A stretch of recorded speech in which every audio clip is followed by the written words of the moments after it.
In my lifelong examination of the human psyche, I observed that the fear of being replaced is not limited to childhood, nor to the realm of imagination where animated toys wander when their owner looks away. It is a universal anguish, rooted in the earliest experiences of dependency and attachment. When I look at Woody's panic at the arrival of Buzz Lightyear, I see the same tremor that shakes a child when a sibling is born, or when parental attention momentarily shifts elsewhere.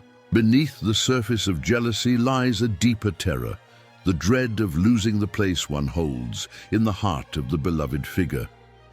Woody does not fear the loss of utility. He fears the disappearance of significance, a psychological wound far sharper than any physical danger he may face in his adventures. In analyzing Woody's reaction, I notice that his anxiety has little to do with Buzz himself, and everything to do with the symbolic threat Buzz represents. When a new figure enters the psychic field, shining with novelty and promise, the older figure feels the ground shifting beneath his feet. This is the birth of narcissistic injury, a blow to self-worth that awakens primitive insecurities buried deep within the unconscious. Woody experiences a destabilization of identity. If Andy's love can be transferred so quickly to another, what does that say about his own value? This is the question that torments every ego when confronted with the possibility of displacement, and Woody embodies this conflict with striking clarity. I have long asserted that the child's greatest fear is not punishment, but abandonment. When Woody sees Andy embrace Buzz with excitement, he interprets the moment not as the expansion of affection, but as its redirection. This psychological misinterpretation is common in early development, where the boundaries between self-worth and external validation remain porous. Woody's anguish arises because he confuses being loved with being necessary. The moment he perceives that he might no longer be essential, his inner foundation begins to crack. In this crack, the shadow of replacement grows, haunting him with the idea that another can fulfill the role he believed was uniquely his. You must understand that the longing to remain necessary is deeply tied to the earliest emotional bonds. The infant depends entirely on the caregiver, and it is in this dependency that the fear of being exchanged first takes root. As adults, we find sophisticated ways to mask this fear, but it remains active beneath the surface. Woody's turmoil reveals that even a figure who has enjoyed years of unquestioned affection can be thrown into crisis when a single symbol of change appears. Buzz is not merely a rival, he is the embodiment of Woody's unconscious dread, the fear that love, once withdrawn, may never return. This is why Woody's reactions escalate. His psyche is fighting for survival. When Woody attempts to sabotage Buzz, he does so not out of malice, but out of desperate self-preservation. Such behavior mirrors the psychological defense mechanisms humans use when they feel their emotional position threatened. In place of rationality emerges impulsivity, driven by the primal need to restore a lost sense of security. I observe in Woody's actions a classic example of regression, where the ego, overwhelmed by fear, reverts to earlier, less mature forms of behavior. His struggle is not against Buzz, but against the unbearable feeling that he is becoming obsolete, an object no longer desired by the one whose affection defines his identity. In my clinical experience, I have witnessed many patients whose greatest suffering stem from perceived emotional displacement. They report sensations of invisibility, worthlessness, and fading relevance, sensations Woody articulates through his frantic attempts to reclaim Andy's attention. The tragedy lies in the fact that Woody misinterprets Andy's bond as conditional, when in truth, emotional bonds rarely weaken so quickly as fear imagines. Yet the unconscious does not reason, it reacts. And Woody's reaction is the very image of the internal storm that erupts when the ego believes its place in the world is slipping away. It is important to recognize that Woody's fear is not irrational, it is universal. Every human being carries within them the latent anxiety of being forgotten or replaced. This anxiety emerges not only in romantic relationships, but also in friendships, careers, and social roles. Woody's crisis dramatizes this intrinsic human struggle with painful accuracy. His sense of identity is so tightly woven into Andy's affection that the mere possibility of sharing that affection feels like annihilation. This is the tragedy of dependency. When one's emotional stability rests entirely on another, even the smallest shift can provoke a profound existential tremor. Ultimately, Woody's anguish reflects a timeless truth about the human condition. We long not simply to exist, but to matter. And to matter, we believe we must remain chosen. This is why the fear of replacement cuts so deeply. It threatens the illusion of irreplaceability that every ego depends on to feel secure. In Woody, I see the embodiment of this universal battle. His panic is not a flaw, but a mirror held up to the psyche, revealing the tender place where identity, affection, and fear converge. It is in confronting this fear, rather than fleeing from it, that one begins the true journey toward emotional maturity. When Buzz Lightyear enters Andy's room for the first time, I observe a psychological phenomenon that is as old as human relationships: the intoxicating power of novelty. The new object, shining with promise, inevitably evokes fascination. In my studies, I have often noted that narcissism attaches itself most readily to what appears ideal, spotless, and superior. Buzz embodies this perfectly. He is modern, impressive, equipped with lights, buttons, and wings, all of which symbolize the allure of perfection. The children in my clinic once described similar experiences when a new sibling, friend, or even a new toy arrived. Admiration for the new quickly disrupts the stability of what was once familiar. This disruption, however, does not arise from malice, but from the unconscious desire to merge with the ideal, to bask in its radiance, and thereby elevate one's own sense of worth. I have long examined how individuals project onto new figures qualities they desire in themselves. Buzz becomes an idealized self-image for the other toys, a perfect specimen untouched by the imperfections of their own histories. This idealization is a form of narcissistic investment. The psyche latches onto the new because it reflects what it wishes to become. Woody, once the center of attention, now faces the painful realization that admiration has shifted elsewhere.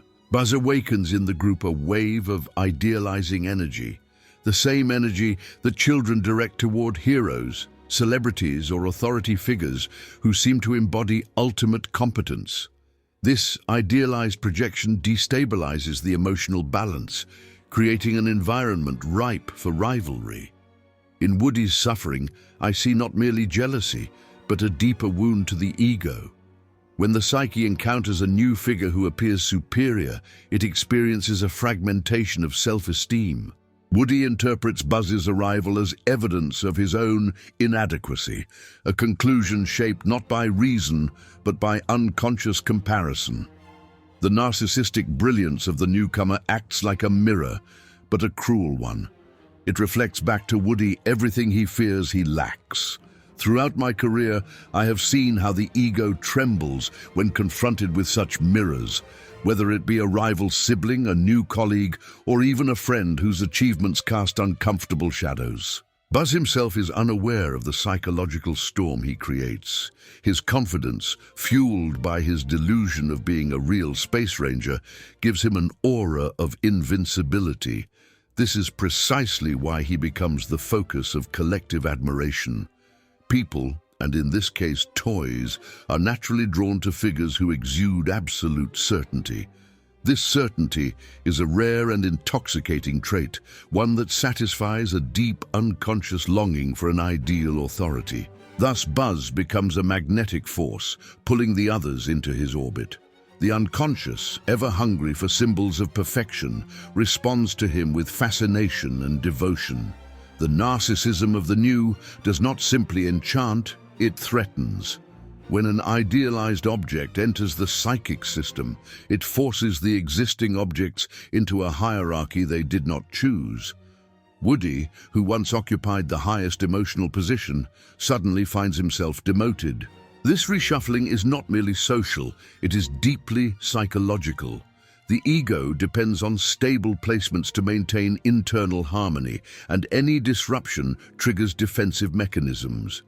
Woody's hostility toward Buzz arises from this disorientation, a desperate attempt to restore the former structure in which he felt secure, valued, and central. I must emphasize that idealization is always unstable. The new object, no matter how dazzling, cannot maintain the illusion of perfection indefinitely. Yet during its peak, the narcissistic investment of the group is absolute. Buzz becomes not only admired, but imitated, a model for behavior and identity. I have encountered similar patterns in families, classrooms, and work environments where the arrival of a charismatic newcomer temporarily reconfigures the social order. This shift is fueled by unconscious fantasies of transcendence, the belief that by aligning with the ideal, one can escape the limitations of one's own reality. Woody's internal conflict intensifies because he recognizes, perhaps more clearly than the others, that Buzz's perfection is an illusion. His attempts to reveal the truth are interpreted as bitterness, which further isolates him. This dynamic is common in narcissistic idealization. Anyone who threatens the illusion becomes an enemy. Woody, once celebrated, now grapples with the psychological burden of being the symbolic, fallen ideal. His frustration grows not only from being overshadowed, but from the impossibility of breaking the spell that Buzz's novelty has cast upon the group. In Buzz, I see the embodiment of the modern ideal, grandiose, confident, technologically superior. In Woody's response, I see the timeless human struggle against being eclipsed by a newer, seemingly more perfect counterpart. This tension captures a fundamental truth about the psyche. We hunger for the ideal, even as it destabilizes us. Buzz Lightyear, in all his shining narcissistic glory, becomes the catalyst for Woody's crisis, forcing him to confront the fragile foundations of his self-worth. And it is through this confrontation that the deeper drama of Toy Story unfolds, the eternal battle between the comfort of the familiar and the seductive power of the new. In Andy's room, I see a psychic landscape that mirrors the inner life of a child struggling to understand his own emotional world. Everything that comes alive in his absence reflects the way unconscious material continues to move beneath awareness, untouched by rational control. Each toy embodies an emotional fragment, an affection, a fear, a wish that Andy cannot verbalize, yet still shapes him. The room behaves almost like a dream state, shelves holding layers of memory, the floor as the raw surface of impulses, the closet hiding what he does not want to face. Nothing in this space is inert. It all breathes with the silent logic of the unconscious. When Andy leaves, the animation of the room reveals a central truth of the psyche. The unconscious does not require our supervision to act.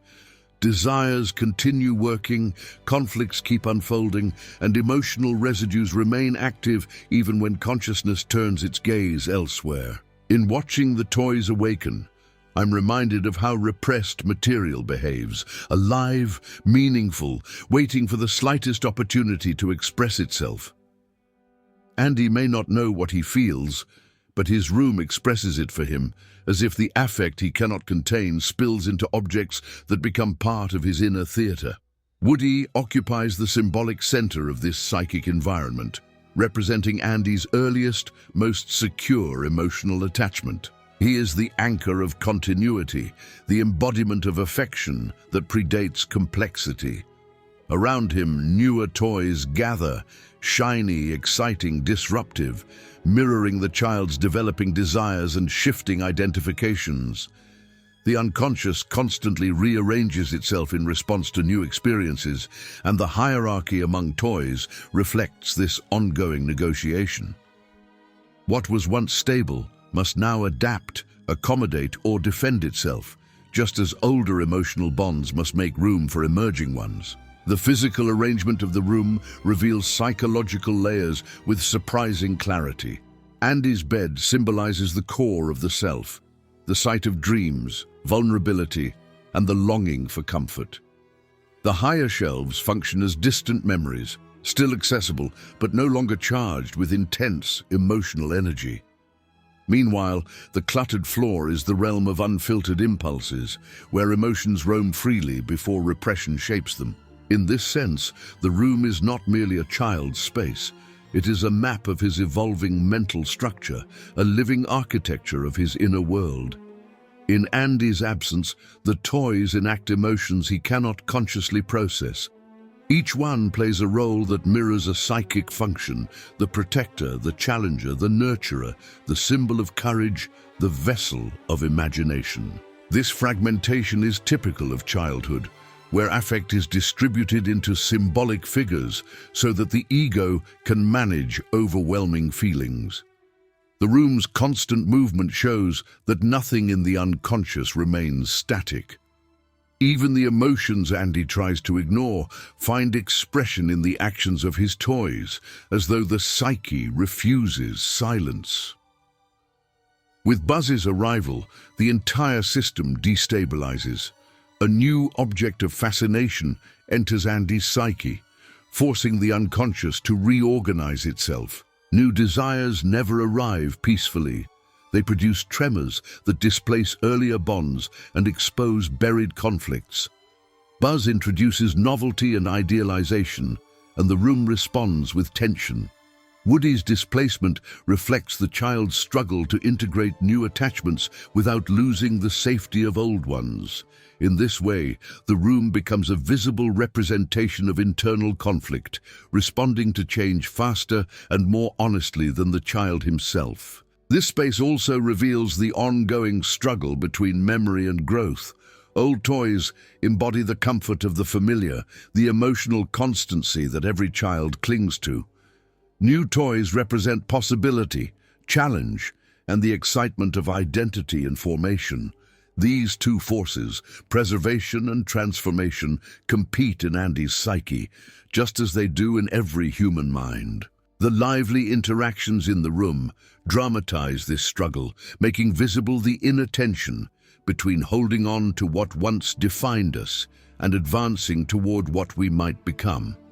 Ultimately, Andy's room functions as the stage on which the unconscious strives to maintain coherence while confronting inevitable emotional change. Older attachments demand recognition, new desires assert themselves, memories shift, and repressed feelings continue to circulate just beneath awareness. This room is not simply a collection of toys, it is Andy's inner life externalized. Everything moves because nothing in the psyche of a child is ever still. Even when he is not present, his emotions persist, seeking forms, voices, and expressions that consciousness has not yet learned to claim.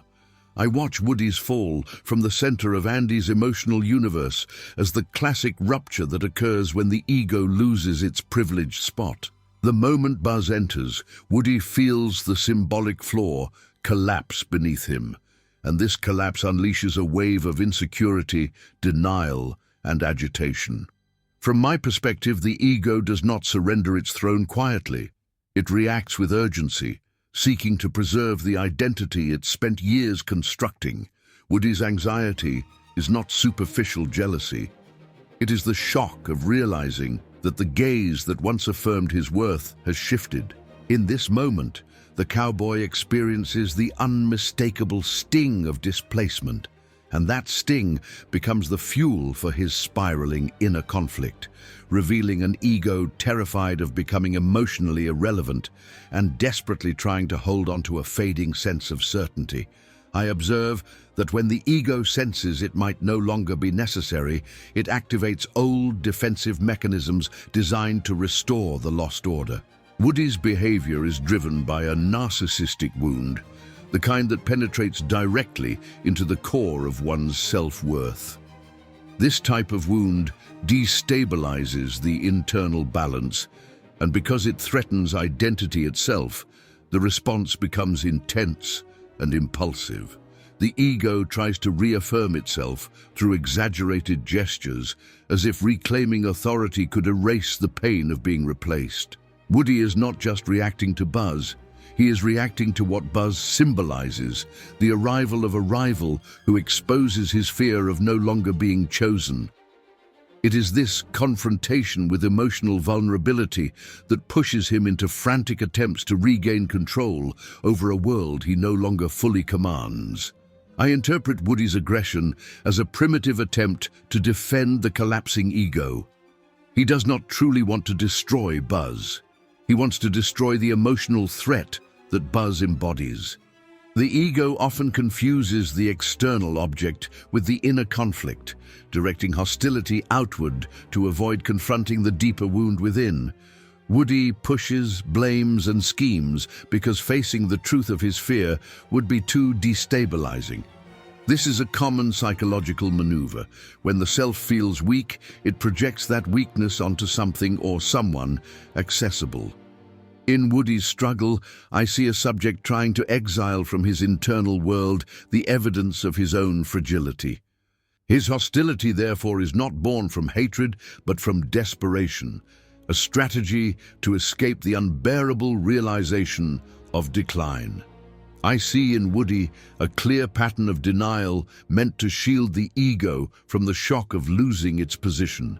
His refusal to accept Buzz as the new favorite is a protective illusion, a temporary barrier between his mind and the emotional blow waiting to strike.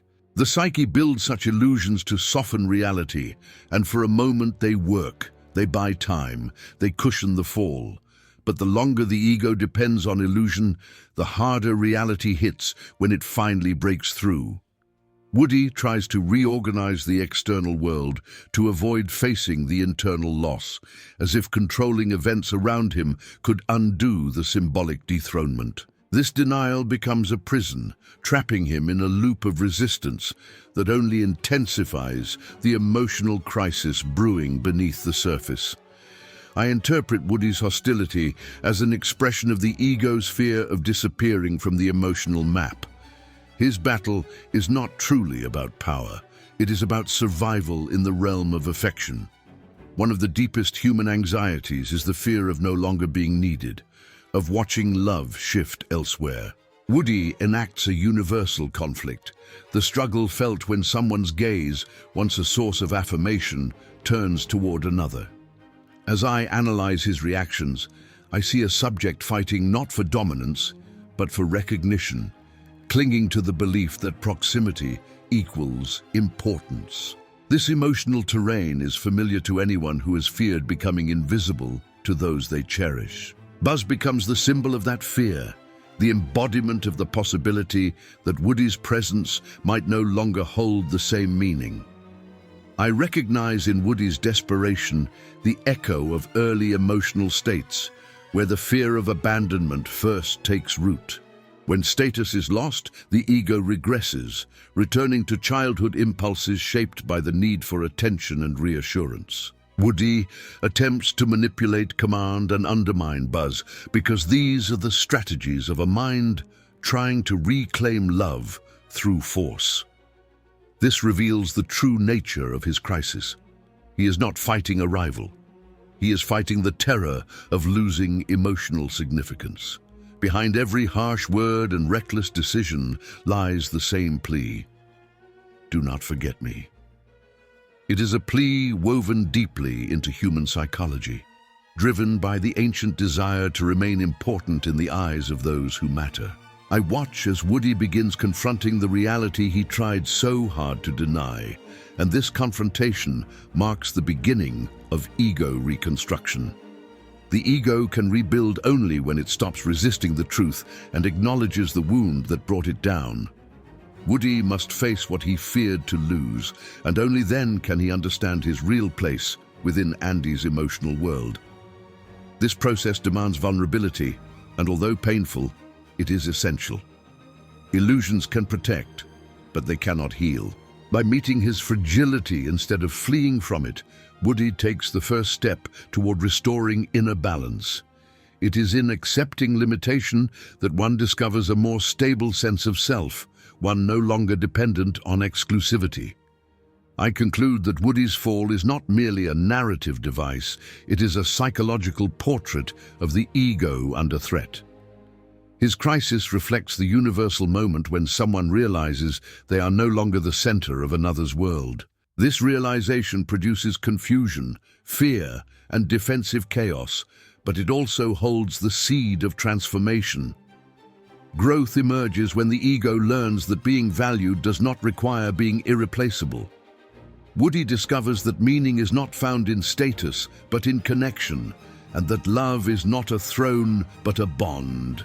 Through this crisis, he learns what every subject eventually must. Identity becomes more stable when it no longer depends on the fragile promise of being the favorite.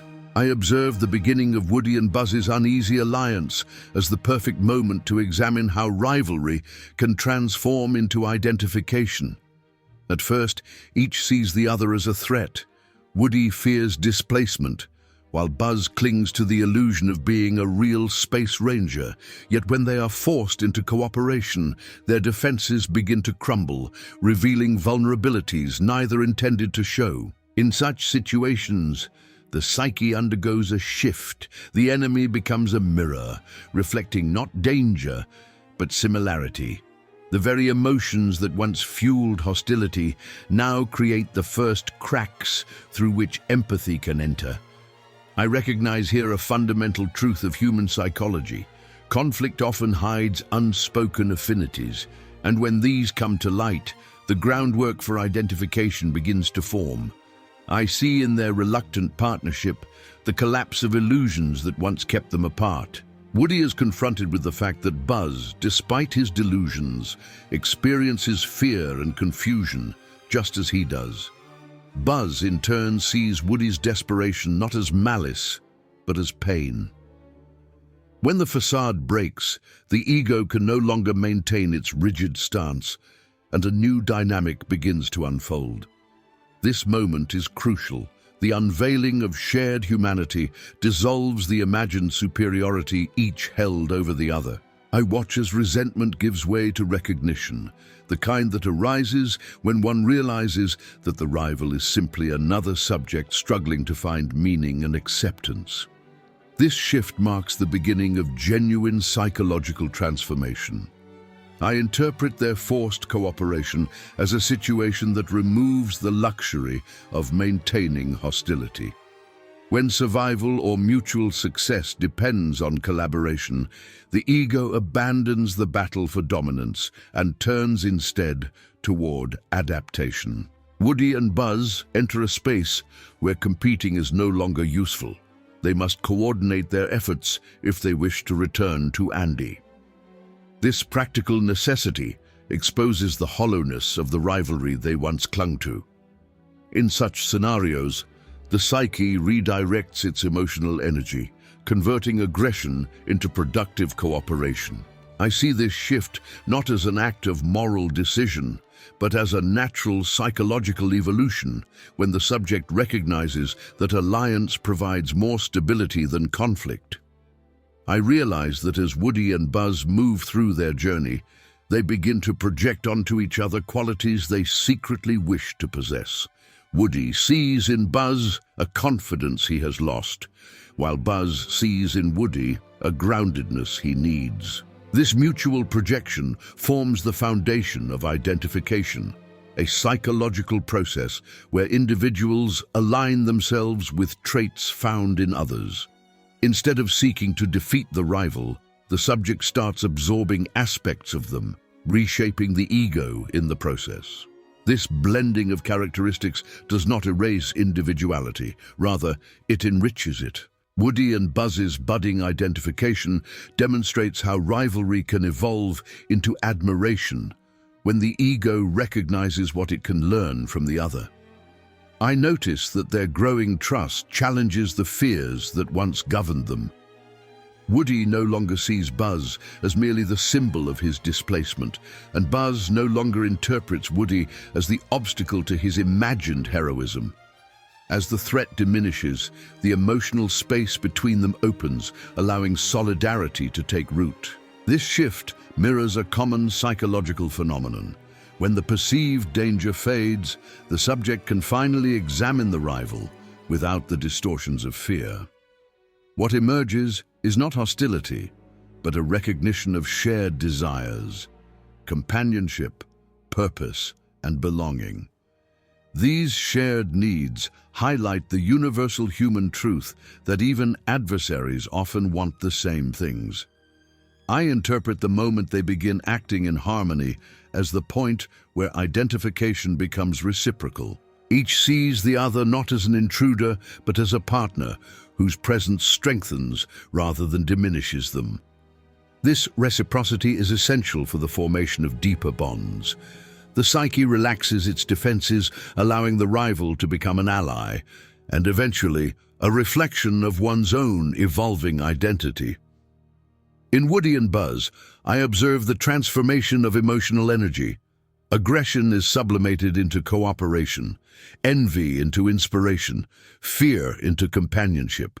Their journey shows how the ego reorganizes itself when competition is replaced by mutual recognition. I find in their companionship a lesson about the elasticity of human bonds. The very intensity of their earlier conflict becomes the force that binds them once their hostility is redirected. Strong emotions seldom disappear, they simply change form.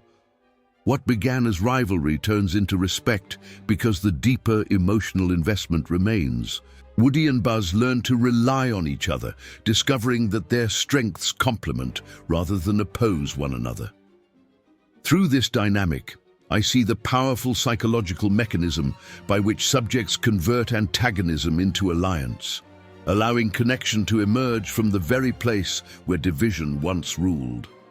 I conclude that Woody and Buzz's journey reflects the profound capacity of the psyche to reshape relationships. Identification arises when the subject recognizes in the rival aspects of himself, and this recognition softens the borders between self and other.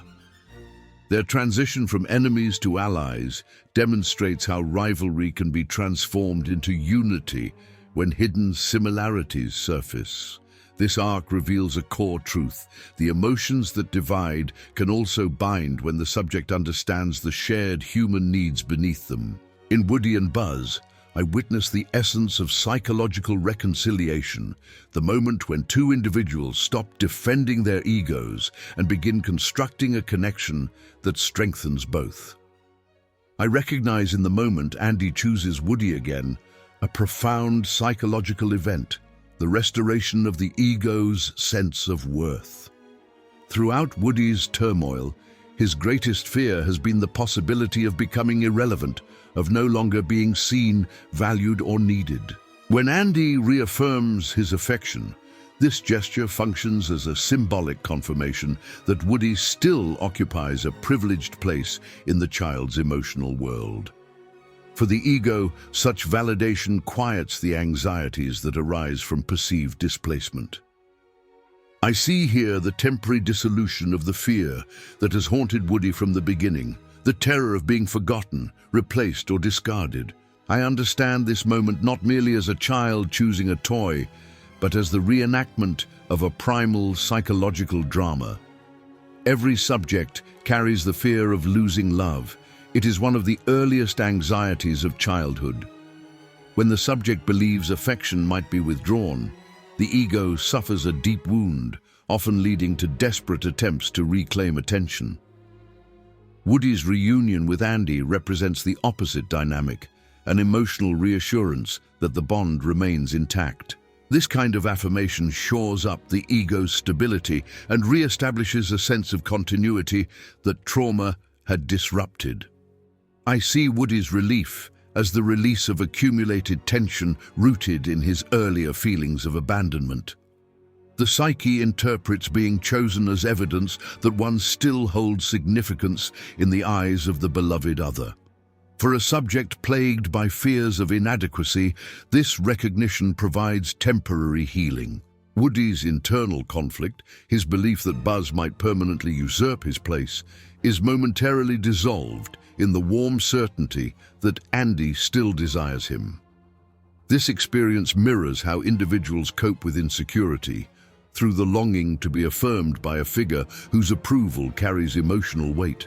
I interpret Andy's gesture as a symbolic message to Woody's ego. You still matter. Such a message penetrates the defensive layers built up through anxiety and rivalry. When a subject feels forgotten, the ego contracts, fearing dissolution. But when someone reaffirms attachment, the ego expands again, regaining confidence and emotional grounding. I observe in Woody's reaction the classic signs of restored narcissistic balance, the relief, the gratitude, and the quiet restoration of self-esteem. I reflect on how this moment resolves Woody's earlier struggle with Buzz. The rivalry loses its urgency when the love of the significant other is resecured. The ego no longer needs to fight for exclusivity because its place has been reaffirmed. Instead of seeing Buzz as a threat, Woody can now accept him as a companion, even as an ally. This shift illustrates how much of aggression and jealousy stems from the fear of being replaced. Once that fear dissolves, hostility loses its psychological foundation. I recognize that being chosen by Andy does more for Woody than diminish his fears. It reorganizes his entire emotional landscape. The validation restores his internal order, calming the chaotic impulses that had driven his earlier actions. When the ego receives confirmation of its worth, it can function with greater stability. Woody moves from desperation to reassurance, from insecurity to acceptance. Such transitions reveal how deeply dependent the psyche is on the gaze of the other, on feeling recognized and irreplaceable. I understand that this moment offers Woody a symbolic cure, though not a permanent one. No reassurance lasts indefinitely, for the fear of irrelevance is woven into the fabric of human experience. The psyche constantly seeks proof of its significance, fearing the void that opens when recognition is withdrawn. But in this instant, Woody experiences the rare relief of knowing he is still essential. The ego, bolstered by this confirmation, regains the strength to continue navigating its conflicts and desires. I conclude that Woody's selection by Andy encapsulates the universal human longing to remain loved and remembered. It is a temporary victory against the fear of fading into obscurity, a triumph over the anxiety of becoming unnecessary. This moment symbolizes the restoration of the ego's place within the emotional world of another, an assurance that one's presence still matters. In Woody's experience, I see the essence of a deeply human truth. To be chosen is to feel alive, valued, and protected from the looming terror of being forgotten.